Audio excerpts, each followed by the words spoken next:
the nice thing about native flow regimes, or our seasonal dynamic variability we have in California, is that you have to be adapted to it to survive it.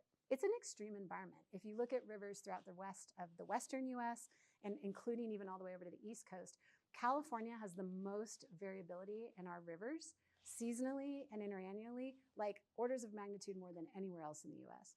And so our species in California have had to adapt to this extreme variability, right? So they're able to deal with it. We don't have a large number of native species compared to somewhere like the East Coast, but they're like 80% of them are endemic. They're like adapted to live here in our environment.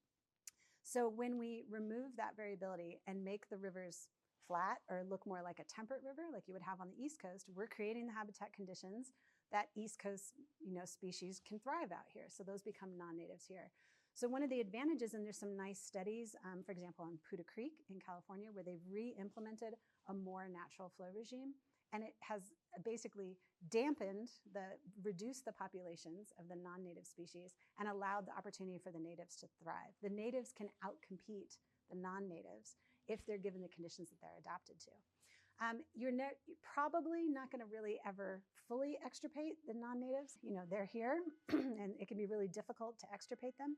But if you give the natives the chance to compete, they can become and remain the dominant species in the system. And there's some nice evidence in some other places of this happening. So it can help reduce the non-natives if we give the natives what they need to have that competitive advantage.